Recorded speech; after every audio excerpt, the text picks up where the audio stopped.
And then if you're using a controller, we can set a tiny engine in that controller to buzz. That's all we have. That's all we have. Everything else is smoke and mirrors, right? Like the high scores are smoke and mirrors. The worlds are smoke and mirrors. The characters are smoke and mirrors. It's our world. It's our job to make the players believe that these things matter. Mm. Because if the player believes it, they matter. Right? Then it doesn't matter whether it's smoke or mirrors. It's just true. Yeah. But if we mess it up even one bit, it's broken.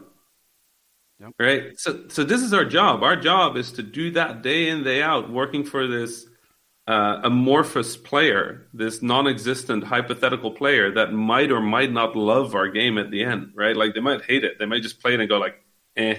Mm. Like the most heartbreaking thing, you're showcasing your game at PAX, somebody walks by, looks at it, does the double take. They're like, is that interesting? And then they go like, nah, and they keep walking. Like it hurts. Like that hurts. Yep. So having the community just be there and just go like, we appreciate your work. Like really, that makes a difference. Like getting a fan letter, that makes a difference. Like meeting somebody at a conference that just kind of goes like, I really love your game. Makes it like I'm sitting here next to a cabinet full of like stuff I've gotten from fans, right? From like 3D printed figurines to like little like stitched like patterns of our characters. Like there's like letters, there's all sorts of stuff, like a little woodcut. There's just like tons of fan base. Like if I get a little like demotivated or I'm not feeling great, I just look at that and remember, remind myself that the worlds we create, even though to us they're a ton of work and pixels and all that, they're real to other people and not real in the like these are real world things, but they really matter. And So having a community, like the biggest residual impact is just you have people that care. Like more than any money, honestly, that's it. If you had to ask me what the primary positive of a community is, it will be like people, good people. And the secondary one would be marketing, but the first one is just good people.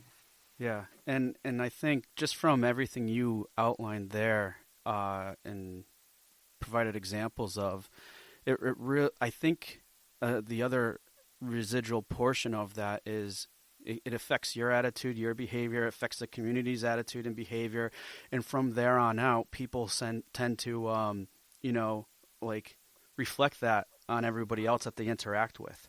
Mm-hmm. And then it's just that constant positive reinforcement, and that's how, at least how I interpret it, and I feel that you do too, as far as how that can have even a greater residual impact, just aside from how it affects you as a developer, how it affects the studio and everything else. It just continues to grow.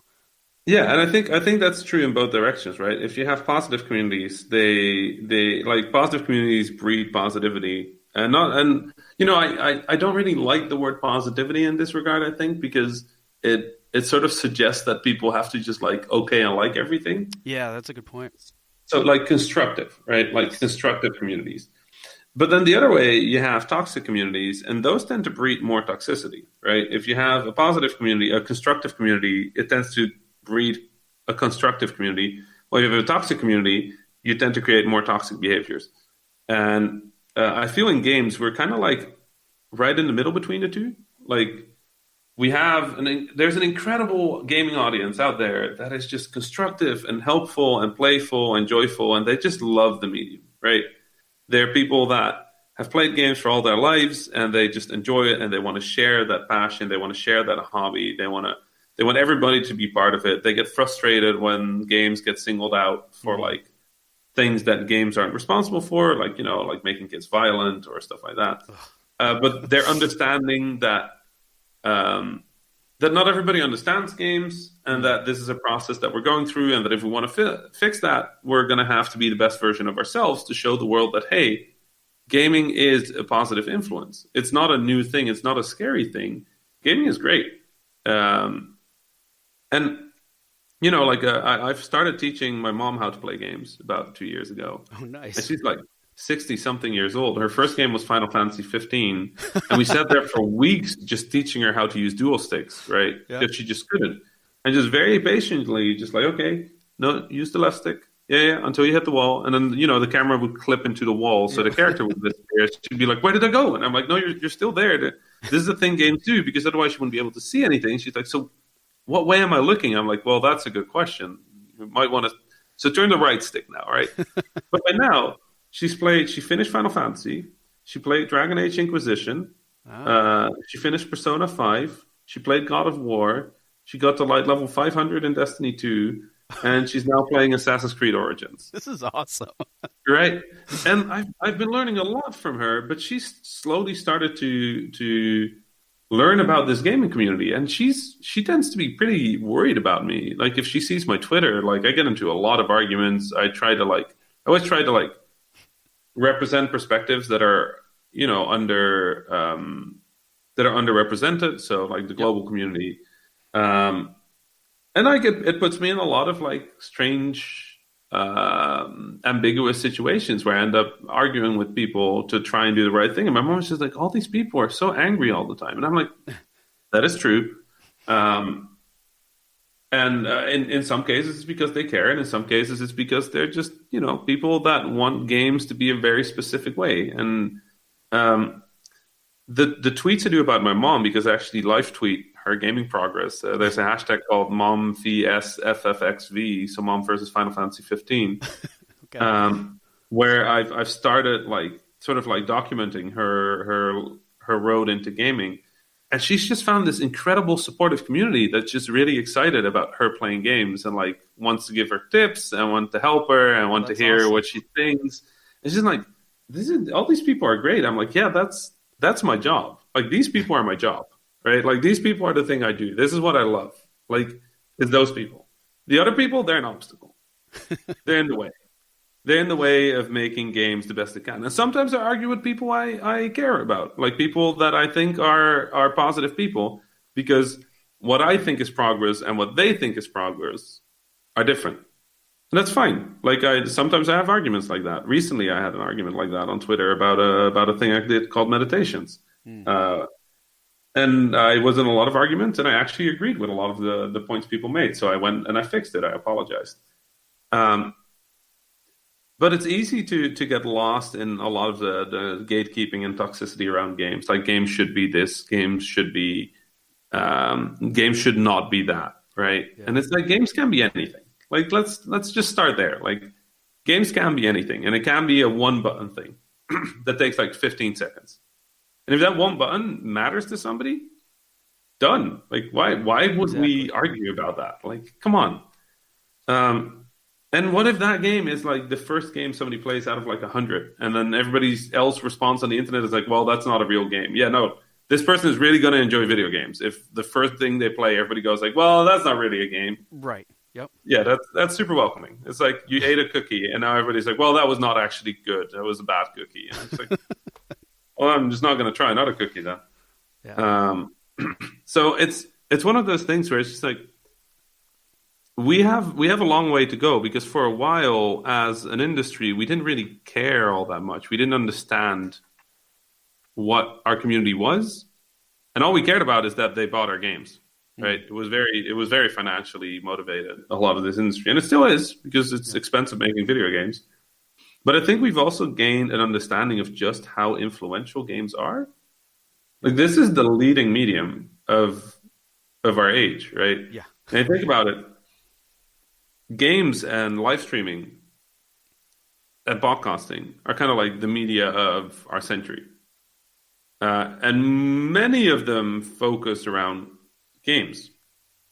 Like most of live streaming, or a lot of live streaming, focuses around games. Some of the biggest live streamers in the world are focused around games, right? A lot of the biggest content creators in the world are focused around games at the moment. It's not a subtle thing. This is like every kid growing up, almost every kid growing up, has played Fortnite, Yep. right? It's just it's not even a discussion. Almost every person you meet has played Tetris or Pac-Man at some point in their life, or at least recognizes Mario, right? Like the heroes of old days were like the big movie stars. The heroes of today are like the big games YouTubers and big game streamers, right? Like Yeah. Yeah. it's just this world has shifted. And games are now one of the defining media of our age. And as an industry, we had to really rapidly grow up, because we were like, this is funny. And now we're like, is this responsible? Is this like a responsible way of like dealing with the power we have? Because we will literally put kids in the shoes of this character doing this thing. Yeah. Are we okay with it? And a lot of people see that as like SJW influences or like, like some sort of like cabal that like controls it. It's just we're just all growing up.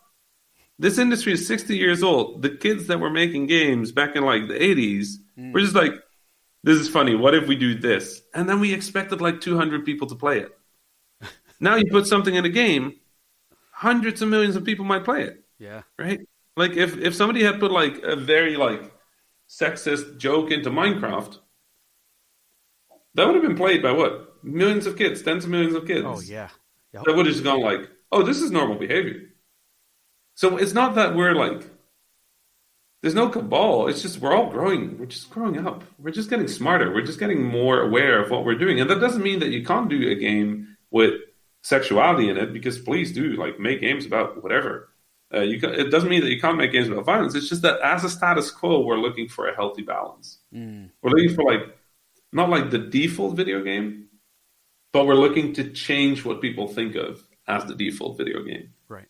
Which is kind of a shame that when people think of video games, they think of Call of Duty or Grand Theft Auto. Which let's be entirely clear, I love Call of Duty. I'm okay with Grand Theft Auto. But I love Call of Duty. One of my game series. I think they're some of the most interesting games ever built are the Call of Duty games. Like fascinating, big, spectacular war cinema stories that tend to have like a message that's a little deeper than just shoot people. They're pretty clever games, honestly. And I mean they're not like highbrow like, but they're like smart. They're good, interesting games. I love playing them. I actually hated that the last one didn't have a campaign. But yeah, shooters tend to be real good, honestly. Titanfall was real good. Titanfall 2, Call of Duty, Battlefield, love them.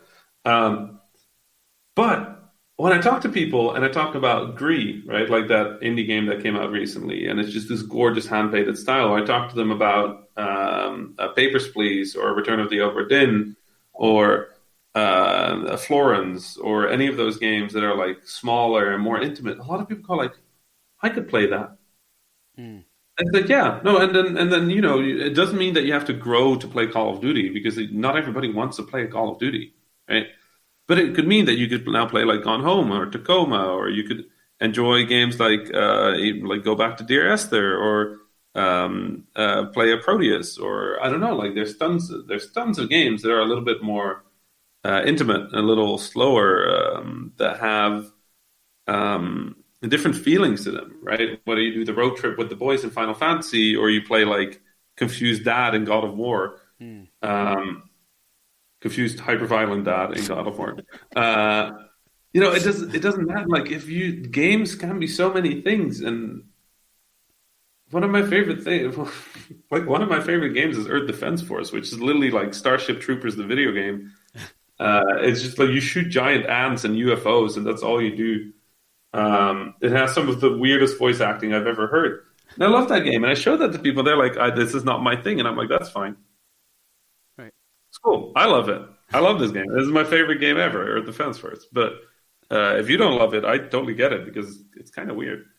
And I think if we can make the gaming community more of that and less of like, this is not a game. Like the best game designers in our medium are continuously arguing what is a game. In fact, we argued so much that we got tired of the argument and now just go like, we don't care. This is very games industry, by the way. Like we'll argue things for like 3 years and then go like, actually, who cares? Do you actually care? No, I don't care either. Okay. So yeah, a lot of people are like, oh, you're trying to take away like games about sex. We're not. We would just like that to not mean you get, like a Kratos cutscene in God of War where you like drop a vase off a table by pressing a button in a certain rhythm, and then you get like your health back. And it's like, I remember that. Is that the best? Is that what we could? Is that what our medium is? Is that like? Yeah, it can exist. Like, absolutely, it can exist. It's fine. But what's all the other stuff? Like, where's the other perspectives on this? Like, what are the other like thoughts and feelings about this? Because it's hard for me to imagine that there's a giant room full of game developers that all have that exact perspective on sex. Right. Yep. Right? That's not a decision that was made that way. That